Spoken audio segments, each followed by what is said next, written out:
Hello everybody, I'm Dr. Scott from Cheer District.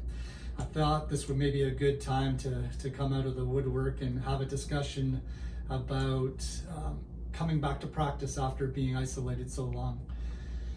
One of the things that happens during this time is that we try to get back into things like we were when we left off, and we have to remember that you guys were coming close to competition time, your provincials, your nationals, so your fitness levels were pretty high, and now you've been off for it's going to be for up to 8 weeks. So at this point, I want to bring up some important things. One, congratulations to those of you that have been staying in shape. Congratulations to the cheer gyms coaches for trying to push your athletes. For those of you that haven't been getting in shape, you still have a little bit of time. Make sure you get back into shape. The reason I'm bringing this up has to do with a study done by Dr. Hewitt with the NFL after their lockout in 2011.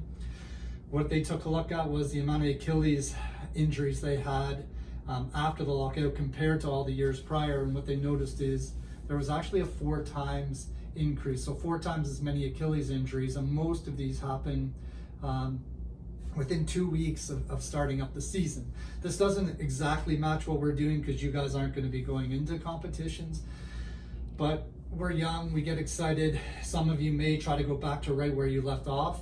That's going to increase your risk of injury. So coaches, cheer gyms, athletes, please be aware of that. For those athletes, I'm going to say it again, if you haven't been conditioning, make sure you get back into things. And lastly, be aware that even if you have been conditioning, some of the forces that are incurred during cheerleading, especially during the tumbling aspect, can be up to 20 to 30 times your body weight. So even if you've been conditioning at home, your tendons, ligaments, cartilage, your aerobic system may not be where it needs to be to help reduce your injury risk. So make sure you're aware of that. Design your practices appropriately, taking your time over the weeks to get back into things. The last thing that I want to mention that's maybe not specific to injuries is COVID-19, the virus.